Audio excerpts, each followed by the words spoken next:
We finally have access to the arms race game mode here within Vanguard's multiplayer, and so far my initial impressions of this mode are not very positive, which is a little unfortunate, and we'll talk more about that later on in the video. But right now I just want to share some gameplay of this mode and talk about how it actually plays. Yesterday I covered all the details for the mid-season update for Call of Duty Vanguard's multiplayer zombies mode and even in Warzone, and so if you guys want to go ahead and see everything that got added within the mid-season update, then I recommend checking that video out. However, in that video I did talk about arms race and I did discuss how it's going to be played, and I was pretty much right for the most parts based on the blog post we got. But now that I actually have hands-on experience with the mode, it's going to be a lot easier for me to explain what's going on. So at the very start of the match, there's going to be 2 teams of 12 that are going to be dropping from their own plane as if you're playing Warzone, I guess, and you can drop out of the plane, land pretty much wherever you want on the map, and there's multiple objectives for your team to capture. When your team captures an objective, it will basically become your base, and you can use your base to actually go to these certain buy stations and of course buy yourself certain things like custom loadouts, vehicles, armor plates if you want to. There's a lot of different things you can go ahead and buy, which is really cool. And when I say you can buy your custom loadout, when you first spawn in, everybody has an STG with like no attachments and a pistol, and of course like 1 lethal grenade, and the field upgrade everybody has is a munitions box. And so that's the loadout that everyone is going to be starting off with. And so if you want to actually use one of your custom loadouts, you have to spend cash in order to use it. And so how do you get cash? Well, you can kill enemy players, go over to their dead body, pick up some armor plates, pick up some cash. And that's another thing. There's armor plates in this game mode. So if you're familiar with Champion Hill, it's pretty much the exact same thing, where if you run over an armor plate, it will immediately be equipped to you. You don't actually have to manually do it yourself like you do in Warzone. But yes, there's cash in this game mode. And I noticed that every couple of seconds, if you look at the bottom left of your screen of like how much cash you currently hold, you'll notice that every couple of seconds you're going to be gaining $5, which I think is kind of interesting, which I guess it kind of balances things out a little bit, just so it doesn't make it too hard for people not to earn cash, because you know you can't just take out enemy players and that's the only way you can get cash. I believe you can get some bonus cash for capturing objectives, but this is something that I never actually decided to test on my own end. I just assumed that is the case.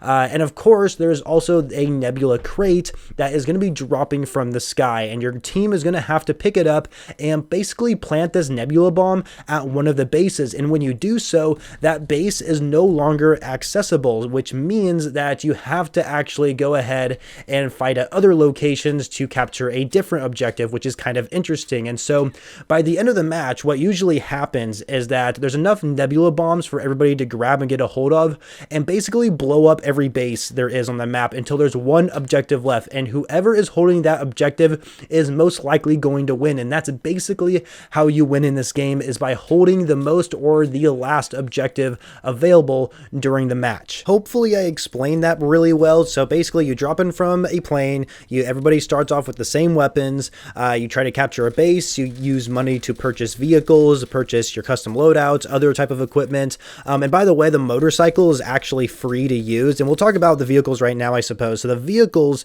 there's only 3 of them you can use. There's the motorcycle, there's a tank, and then there's a Jeep, and you have to spend money in order to get access to the Jeep and the tank, which I think makes a lot of sense. The tank can only hold 1 person, so only the driver can actually control the tank. You can't have like a machine gun turret on it or anything, which I think is a little odd because we normally see that within Call of Duty.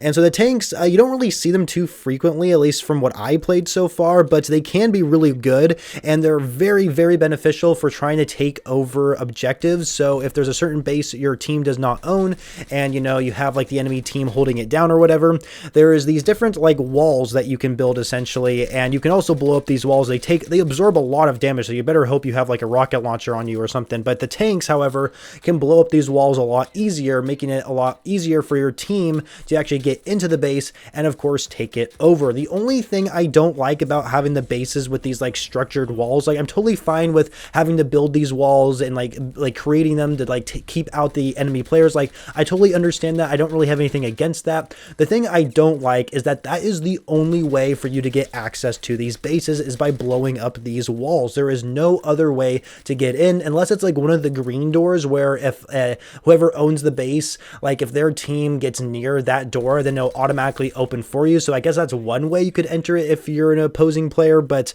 I mean, for the most part, you're going to have to blow up these walls in order to get access to the base and of course take it over. And the whole building aspect of it is pretty interesting. I mean, you only can build walls at the base as far as I'm aware of, but it definitely reminds me of a lot of the war game mode that we had within Call of Duty World War II, which I thought played really well, and it kind of has similar aspects of that within this arms race game mode, but I just don't like the fact how it's like virtually impossible to enter a base unless you get rid of one of those giant metal doors. And so I don't know, I haven't played the mode too much. Perhaps there is other ways. I know you can parachute in if you can't spawn on an objective or spawn with a squad mate, because you do have squads in this mode, and so that makes it a lot easier to actually get back onto objective assuming your teammate is still alive.